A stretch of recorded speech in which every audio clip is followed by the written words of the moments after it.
Hallo julle en baie welkom by Snipper 9 wat handel oor my naam in die boek van die lewe. En die vraag is, hoe kry ek my naam in die boek van die lewe geskrywe gestaan?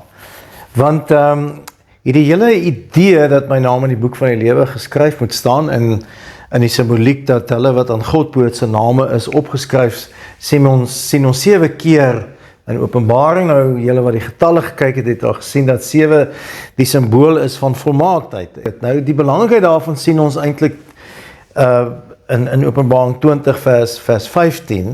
Ons gaan so 2 van hierdie verse lees wat ek net nou gesê het. En ek wil dit vir julle lees. As dit bevind is dat iemand se naam nie opgeskryf was in die boek van die lewe nie, is hy in die poel van die vuur gewerp.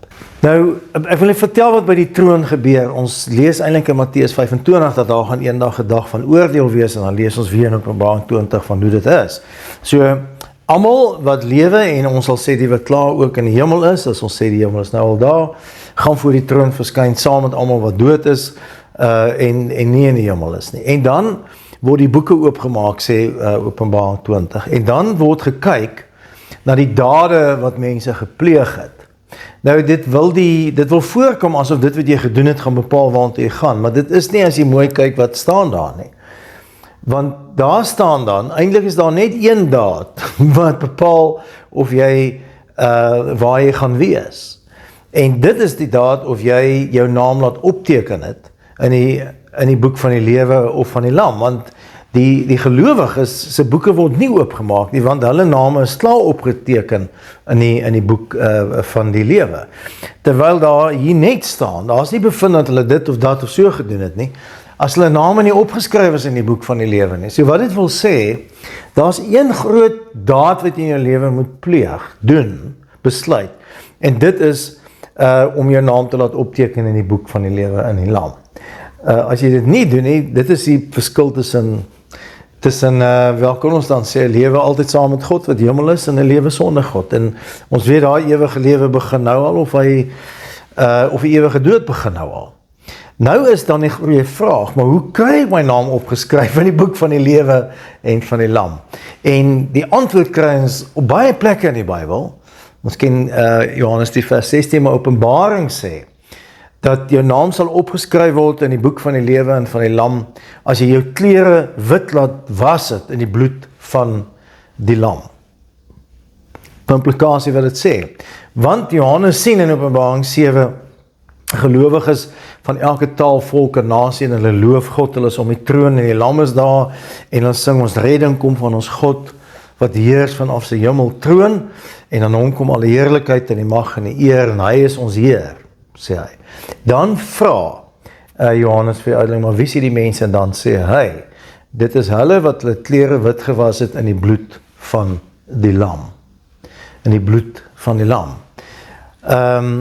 Dit beteken dat hulle gekies het om die verhaal wat die Bybel vertel oor die redding wat God in Christus gebring het, aanvaar het.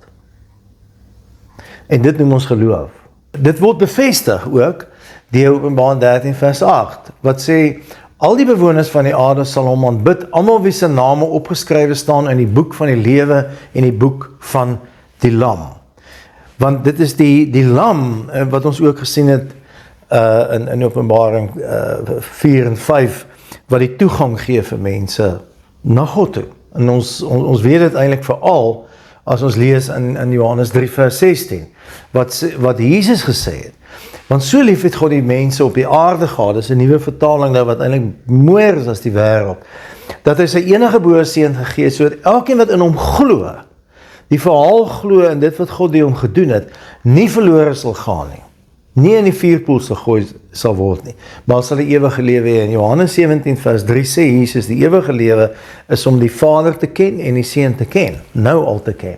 En daarom het ons gesê, die Mandorla storie is die storie wat eintlik hierdie verhaal vertel van die mense wat se name opgeskryf is in die boek van die lewe. Mandorla is eintlik die Latynse woord wat sê, dis die snypunt tussen die ruimte van die aarde en die ruimte van die hemel. Hierdie lens wat gevorm word, noem hulle dis die Mandorla, die poort na die hemel. En hierdie storie het ons in ons gemeente geleer, die Here vir ons gegee is eintlik 'n uitbreiding op ons 12 artikels geloof, wat ons net sê, ek glo in God die Vader, die almagtige skepper van die hemel, aarde en die Seun en wat hy gedoen het. En ek wil graag hierdie storie vir jou vertel, want die mense wie se name opgeskryf is in die boek van die lewe van die Lam, het gekies om hierdie storie hulle storie te maak. Kies dit. Dis nie almal wat dit kies nie, hulle kies dit. So, die storie begin so, in die begin het God die hemel en die aarde geskep, en is eintlik 2 ruimtes wat hy geskep het. Die hemelse ruimte het God se liefde, vrede, geregtigheid, harmonie en perfeksie gehad. Volmaaktheid. Mense se ruimte was ook so, maar dit is meer tyd, ruimte, materie met bome gewees. En dan sien ons hierdie 2 ruimtes het God in die begin geskep, was 1 ruimte gewees. En dan binne in hierdie ruimte, wat bekend staan in die tuin van Eden, het hy dan ook mens geskep. En God en die mense het saam geleef en saam gewerk en die tuin bewerk, en hulle het namens God gesorganiseer, wat eintlik namens hom geregeer het oor die hele skepping. Maar dan sien ons, daar kom 'n gebrokenheid wanneer die bose, die ou slang van ouds, wat die draak hier genoem word, mense verlei en te sê, moenie op God se wysheid vertrou nie, vertrou op my wysheid, en julle kan soos God wees. En dan kom daar 'n skeiding tussen die 2 ruimtes. En dis inderdaad, die eerste 2 mense het sonder God aangelewe. En dit is duidelik dat die eerste 2 mense dan volgens die verhaal ook nie wel in die vuurpoel beland het, wat eintlik nogal hartseer is. Maar God wil weer die ruimtes by mekaar gesit het, en dit is eintlik die hele verhaal van die Bybel, is hoe hy probeer om die ruimtes by mekaar te kry, maar hy het 'n probleem gehad. En dit is dat die mense se ruimte was nou vol sondigheid, haat, rusie, moord en skuld ook. Terwyl God se ruimte is heiligheid, volmaaktheid, reinheid, liefde ensovoorts.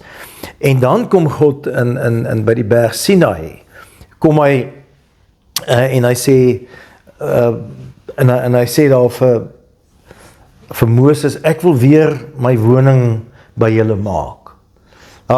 Julle kan weer by my kom en ek gaan by julle wees. En julle moet die tent van die tabernakel opslaan, die tent van ontmoeting moet opgeslaan word. En daar kan julle my ontmoet, en dan weet ons dat hy sê, nee, maar goed, daar gaan 'n ark wees, en op daai ark se deksel gaan ek julle ontmoet, en die bloed moet gesprinkel word van die diere wat dan geslag word. Veral op die groot versoeningsdag. En wat God toe doen, hy maak 'n kompromie en sê, julle hoef nie te sterf nie, maar daar moet gesterf word om te weet hoe onheilig mense is. En dan moet julle daai perfekte diere bring en ontslag hulle, en hulle sterf in julle plek. En eintlik assimileer die diere hierdie ongeregtigheid en sondigheid van mense. En die bloed is die bewys dat daar sterwe is en erns is by dit is, as 'n ernstigheid. En net soos bloed vir ons lewe gee, word daai bloed gesprinkel op die deksel, en dan kom God en hy het gemeenskap met die volk, hy praat met hulle, en daar het 'n partykeer vuur, en partykeer wolkkolom afgekom, en dan het hulle beleef God is weer by hulle. Maar ons sien dat hierdie gaan al hoe meer agteruit later, dit het veral net vir daai 40 jaar in die woestyn het goed gegaan. Ons sien die ark en die tent van ontmoeting verloor bietjie sy waarde, en dan bou Salomo die tempel en probeer die volk terugkry daarby, maar het nooit weer daai erns gehad nie. En wat doen God dan? Hy stuur sy seun om sy erns te bewys. Die belofte wat hy eintlik aan Abraham gemaak het, dat hy met sy bloed homself verbind aan die verhouding wat hy het. En dan sterf Jesus op die eind, en sy bloed, sê die Hebreërboek, gee ewige vergifnis vir die wat daarin glo.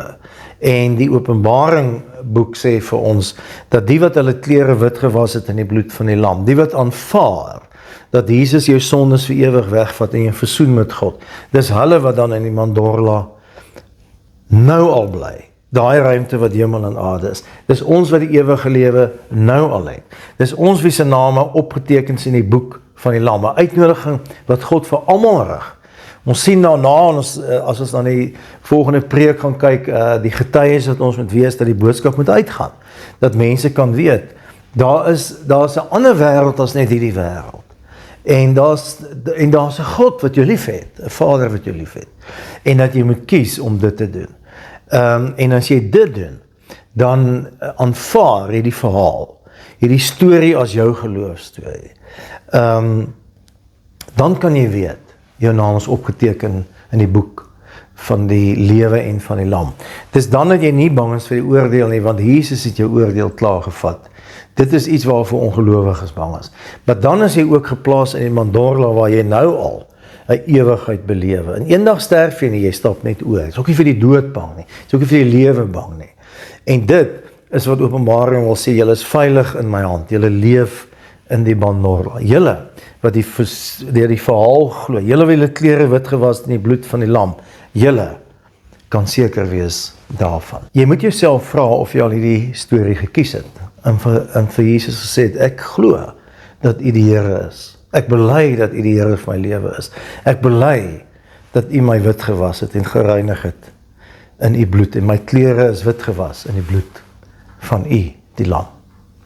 Dis die groot vraag. Baie dankie. Jy saam geluister.